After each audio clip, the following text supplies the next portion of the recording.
ಸ್ನೇಹಿತರೆ, ಮೀಡಿಯಾ ಮಾಸ್ಟರ್ಸ್ಗೆ ಸ್ವಾಗತ ಸುಸ್ವಾಗತ. ಗೆಳೆಯರೆ, ಮಧ್ಯಪ್ರಾಚ್ಯದಲ್ಲಿ ಒಂದು ದೊಡ್ಡ ಬದಲಾವಣೆ ಆರಂಭಗೊಂಡಂತೆ ಕಾಣ್ತಾ ಇದೆ. ಸಿರಿಯಾದಲ್ಲಿ ಇರಾನ್ ಬೆಂಬಲಿತ ಸರ್ಕಾರ ಪತನಗೊಂಡು ಬಶರ್ ಅಲ್ ಅಸದ್ ರಷ್ಯಾಗೆ ಪಲಾಯನ ಮಾಡಿದ ಬೆನ್ನಲ್ಲೇ ಲೆಬನಾನ್ನಲ್ಲಿ ಕೂಡ ಇರಾನ್ ಪ್ರಾಬಲ್ಯವನ್ನು ಕಡಿಮೆ ಮಾಡೋ ಪ್ರಯತ್ನವೊಂದು ಆರಂಭಗೊಂಡಿದೆ. ಅಲ್ಲಿ ಅಮೆರಿಕ ಬೆಂಬಲಿತ ಪ್ರಧಾನಿಯ ಆಯ್ಕೆ ನಡೆದಿದೆ.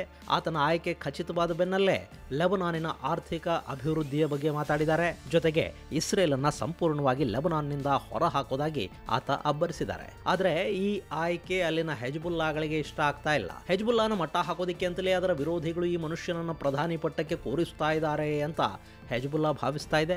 ಹಾಗಾದ್ರೆ ಯಾರು ಈ ಹೊಸ ಲೆಬನಾನ್ನ ಪ್ರಧಾನಿ? ಅಲ್ಲಿನ ರಾಜಕೀಯ ಪರಿಸ್ಥಿತಿ ಹೇಗಿದೆ? ಈ ಹೊಸ ಪ್ರಧಾನಿಯ ಆಯ್ಕೆಯಿಂದ ಮಧ್ಯಪ್ರಾಚ್ಯದಲ್ಲಿ ಆಗಬಹುದಾದ ಬದಲಾವಣೆಗಳೇನು ಅನ್ನೋ ಬಗ್ಗೆ ಒಂದಷ್ಟು ಮಾಹಿತಿಯನ್ನ ನಾವಿಲ್ಲಿ ನೋಡೋಣ.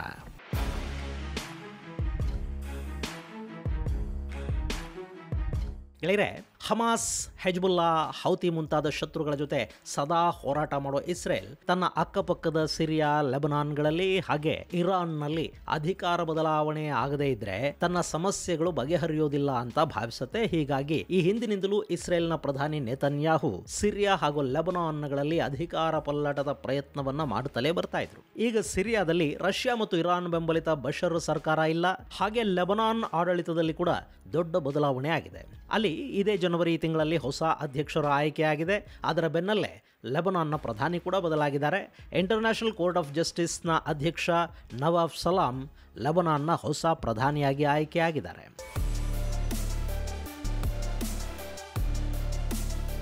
ಲೆಬನಾನ್ ಗೆಳೆಯರೆ, ನೀವಿಲ್ಲಿ ಮ್ಯಾಪಲ್ಲಿ ನೋಡ್ತಾ ಇದ್ದೀರಲ್ಲ, ಇದು ಒಂದು ಕಾಲಕ್ಕೆ ಅರಬ್ ಜಗತ್ತಲ್ಲಿ ಅತ್ಯಂತ ಶ್ರೀಮಂತ ಹಾಗೂ ಅಭಿವೃದ್ಧಿ ಹೊಂದಿದ ದೇಶ ಅಂತ ಕರೆಸಿಕೊಳ್ಳಲ್ಪಡ್ತಾ ಇದ್ದ ಲೆಬನಾನ್ ಇವತ್ತು ಬಡತನ, ನಿರುದ್ಯೋಗ, ರಾಜಕೀಯ ಅಸ್ಥಿರತೆಯಿಂದ ನರಳುತ್ತಾ ಇದೆ. ಜೊತೆಗೆ ಭಯೋತ್ಪಾದನೆ ಕೂಡ ಆ ದೇಶವನ್ನ ಮತ್ತಷ್ಟು ಸಮಸ್ಯೆಗೆ ಸಿಲುಕುವ ಹಾಗೂ ಮಾಡಿದೆ. ಲೆಬನಾನ್ 10,452 ಚದರ ಕಿಲೋಮೀಟರ್ ವಿಸ್ತೀರ್ಣವನ್ನ ಹೊಂದಿದೆ.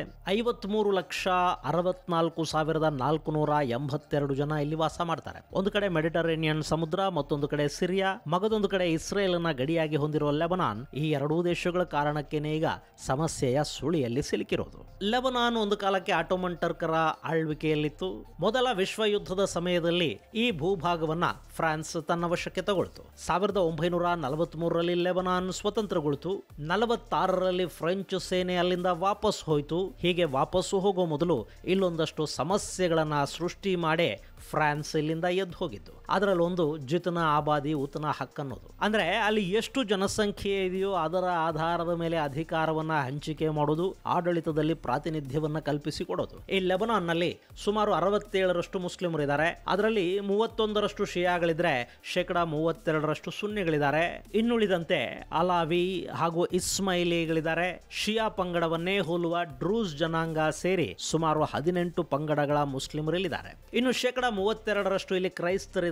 ಅದರಲ್ಲಿ 58% ಮ್ಯಾರನೈಟ್ ಕ್ರೈಸ್ತರಿದ್ರೆ ಉಳಿದವರು ಗ್ರೀಕ್ ಆರ್ಥೋಡಕ್ಸ್ ಹಾಗೂ ಇನ್ನಿತರ ಪಂಗಡಗಳ ಕ್ರೈಸ್ತರು. ಇನ್ನಲ್ಲಿ ರಾಜಕೀಯ ಅಧಿಕಾರವನ್ನ ಈ ಜನಾಂಗಗಳಿಗೆ ಜನಸಂಖ್ಯೆಯ ಆಧಾರದ ಮೇಲೆ ಹಂಚಲಾಗಿದೆ. ಅಲ್ಲಿನ ಪಾರ್ಲಿಮೆಂಟ್ ಅಲ್ಲಿ 128 ಸ್ಥಾನಗಳಿವೆ. ಅಲ್ಲಿಗೆ ಆಯಾ ಜನಾಂಗಗಳಿಂದ ಅವರ ಜನಸಂಖ್ಯೆ ಎಷ್ಟಿದೆಯೋ ಅದಕ್ಕೆ ಸಮನಾಗಿ ಸ್ಥಾನಗಳನ್ನ ಹಂಚಿಕೆ ಮಾಡಿಕೊಟ್ಟಿದ್ದಾರೆ. ಇನ್ನು ಅಧ್ಯಕ್ಷ ಸ್ಥಾನವನ್ನ ಮ್ಯಾರನೈಟ್ ಕ್ರೈಸ್ತರಿಗೆ ಕೊಟ್ಟಿದ್ದಾರೆ. ಪ್ರಧಾನಿ ಸುನ್ನಿ ಮುಸ್ಲಿಂ ಜನಾಂಗದ ನಾಯಕನೇ ಆಗಬೇಕು.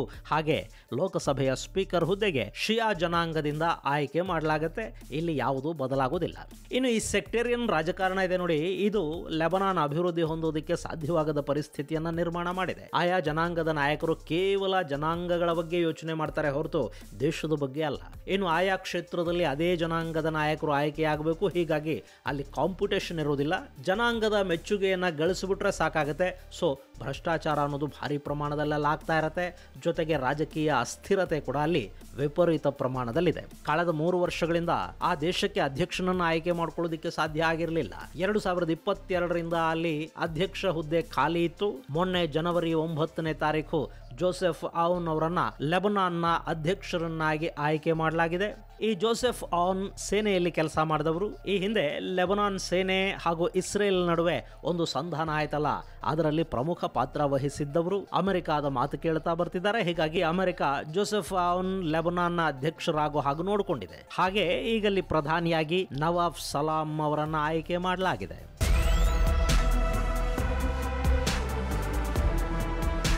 ಗೆಳೆಯರೆ, ಲೆಬನಾನ್ ಹೀಗಾಗೋದಕ್ಕೆ ಇಸ್ರೇಲ್ ಹಾಗೂ ಪ್ಯಾಲೆಸ್ತೀನಿನ ಕೊಡುಗೆ ತುಂಬಾನೇ ದೊಡ್ಡದಿದೆ. ಇಲ್ಲಿ ಏನಾಯ್ತು ಅಂದ್ರೆ, ಇಸ್ರೇಲ್ ಅಲ್ಲಿ ಪ್ಯಾಲೆಸ್ತೀನ್ ಸಂಘರ್ಷ ಶುರುವಾಗಿತ್ತು.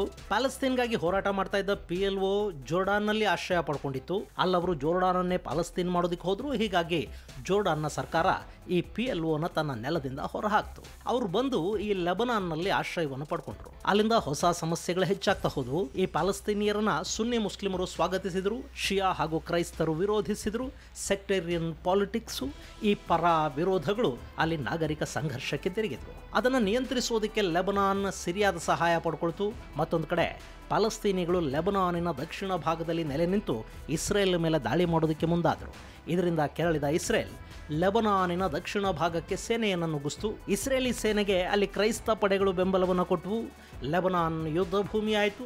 ಮುಂದೆ ಈ PLO ಇಲ್ಲಿಂದ ಓಡ್ ಹೋಯಿತು. ಆದರೆ ಅಷ್ಟರಲ್ಲಿ ಇರಾನ್ನಲ್ಲಿ ರಾಜಕೀಯ ಬದಲಾವಣೆಗಳಾಗಿ ಅಲ್ಲಿ ಖೊಮೇನಿ ಸರ್ಕಾರ ಅಸ್ತಿತ್ವಕ್ಕೆ ಬಂದಿತ್ತಲ್ಲ, ಅದು ಲೆಬನಾನಿನ ಸಂಘರ್ಷವನ್ನು ಬಳಸಿಕೊಳ್ಳೋ ಯೋಜನೆಯನ್ನು ರೂಪಿಸಿತು. ಅಲ್ಲಿನ ಶಿಯಾಗಳನ್ನು ಗಮನದಲ್ಲಿಟ್ಕೊಂಡು ಹೆಜ್ಬುಲ್ಲಾನ ಸ್ಥಾಪನೆ ಮಾಡಿತು. PLO ಓಡ್ ಹೋಗಿದ್ದ ದಕ್ಷಿಣ ಲೆಬನಾನ್ ಏನಿತ್ತು, ಅಲ್ಲಿಗೆ ಈ ಹೆಜ್ಬುಲ್ಲಾಗಳು ಬಂದು ಕೂತರು. ಮತ್ತೆ ಅಲ್ಲಿ ಇಸ್ರೇಲ್ ಹಾಗೂ ಹೆಜ್ಬುಲ್ಲಾಗಳ ನಡುವೆ ಸಂಘರ್ಷ ಶುರುವಾಯಿತು. ಕಡೆಗೆ ವಿಶ್ವಸಂಸ್ಥೆಯ ಮಧ್ಯಸ್ಥಿಕೆಯಲ್ಲಿ ಸಂಧಾನ ನಡೆದು ಲಿತಾನಿ ನದಿಯ ದಕ್ಷಿಣ ಭಾಗವನ್ನು ಇಸ್ರೇಲ್ ಖಾಲಿ ಮಾಡಬೇಕು. ಹಾಗೆ ಅಲ್ಲಿ ಹೆಜ್ಬುಲ್ಲಾಗಳು ಕೂಡ ಶಸ್ತ್ರಾಸ್ತ್ರಗಳನ್ನು ಕೆಳಗಿಟ್ಟು ನಿಶಸ್ತ್ರೀಕರಣಕ್ಕೆ ಮುಂದಾಗಬೇಕು ಅಂತ ವಿಶ್ವಸಂಸ್ಥೆ ಹೇಳ್ತು. ಈ ಭಾಗದಲ್ಲಿ ವಿಶ್ವಸಂಸ್ಥೆಯ ಶಾಂತಿ ಪಾಲನಾ ಪಡೆಗಳು ಹಾಗೂ ಲೆಬನಾನ್ನ ಸೇನೆ ಮಾತ್ರ ಇರಬೇಕು ಅಂತ ಹೇಳಲಾಯಿತು. ಅಲ್ಲಿಗೆ ಶಾಂತಿ ಪಾಲನಾ ಪಡೆಗಳೂ ಬಂದವು. ಆದರೆ ಹೆಜ್ಬುಲ್ಲಾದ ನಿಶಸ್ತ್ರೀಕರಣ ಮಾತ್ರ ಆಗಲಿಲ್ಲ.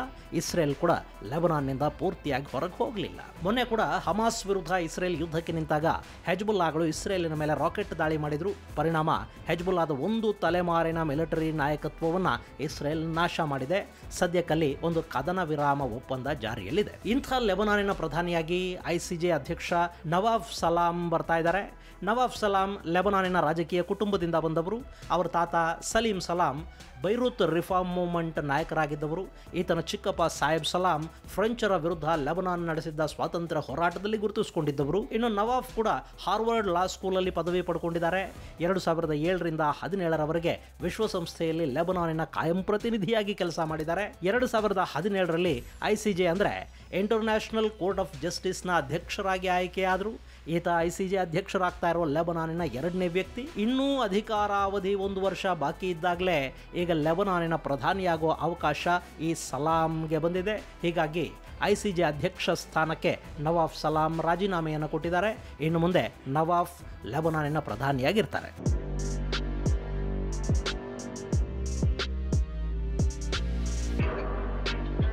ಇನ್ನು ಈ ಆಯ್ಕೆ ಇದೆಯಲ್ಲ, ಇದು ಹೆಜ್ಬುಲ್ಲಾಗಳಿಗೆ ಇಷ್ಟ ಆಗ್ತಾ ಇಲ್ಲ. ಅವರು ಹಾಲಿ ಪ್ರಧಾನಿ ನಜೀಬ್ ಮಿಕಾತಿನೇ ಅಧಿಕಾರದಲ್ಲಿ ಮುಂದುವರಿಲಿ ಅಂತ ಬಯಸ್ತಾ ಇದ್ರು. ಯಾಕೆಂದ್ರೆ ನಜೀಬ್ ಹಾಗೂ ಹೆಜ್ಬುಲ್ಲಾ ಸಂಬಂಧಗಳು ತುಂಬಾನೇ ಚೆನ್ನಾಗಿವೆ. ಆತ ಹೆಜ್ಬುಲ್ಲಾಗಳ ಇಷ್ಟಾನಿಷ್ಟಗಳಿಗೆ ಅನುಗುಣವಾಗಿ ನಡ್ಕೋತಾರೆ. ಹೀಗಾಗಿ ನಜೀಬ್ ಅವರೇ ಮುಂದುವರಿಲಿ ಅಂತ ಹೆಜ್ಬುಲ್ಲಾ ಬಯಸ್ತು. ಆದರೆ ಅದು ಸಾಧ್ಯ ಆಗಿಲ್ಲ. ಲೆಬನಾನ್ ಪಾರ್ಲಿಮೆಂಟಿನ 128 ಸದಸ್ಯರ ಪೈಕಿ 80ಕ್ಕೂ ಹೆಚ್ಚು ಜನ ನವಾಫ್ ಆಯ್ಕೆಯನ್ನ ಬೆಂಬಲಿಸಿದ್ದಾರೆ. ಕ್ರೈಸ್ತ ಸುನ್ನಿ ಮುಸ್ಲಿಮರ ಜೊತೆಗೆ ಡ್ರೂಸ್ ಸಮುದಾಯದ ಸಂಸದರು ಕೂಡ ನವಾಫ್ ಬೆನ್ನಿಗೆ ನಿಂತಿದ್ದಾರೆ. ಈಗ ಶಿಯಾ ಸಂಸದರು ಮತ್ತು ಹೆಜ್ಬುಲ್ಲಾ ಮಾತ್ರ ಈ ಆಯ್ಕೆಯನ್ನು ವಿರೋಧಿಸ್ತಾ ಇವೆ. ಆದರೂ ಏನು ಮಾಡೋದಕ್ಕೆ ಅಲ್ಲಿ ಸಾಧ್ಯ ಆಗ್ತಾ ಇಲ್ಲ. ಇನ್ನು ಈ ನವಾಫ್ ಅವರನ್ನ ಹೆಜ್ಬುಲ್ಲಾ ವಿರೋಧಿಸೋದಕ್ಕೆ ಕಾರಣ ಆತ ನಜೀಬ್ ಥರ ಅಲ್ಲ ಅನ್ನೋದು, ಮತ್ತು ಇನ್ನು ಮುಂದೆ ಹೆಜ್ಬುಲ್ಲಾ ಸಶಸ್ತ್ರ ಪಡೆಗಳ ಮೇಲೆ ಲೆಬನಾನ್ ಅಂಕುಶ ಹೇರೋ ಸಾಧ್ಯತೆಗಳಿರುತ್ತವೆ ಅನ್ನೋ ಕಾರಣಕ್ಕೆ ಈ ಆಯ್ಕೆಯನ್ನ ಹೆಜ್ಬುಲ್ಲಾ ವಿರೋಧಿಸ್ತಾ ಇದೆ.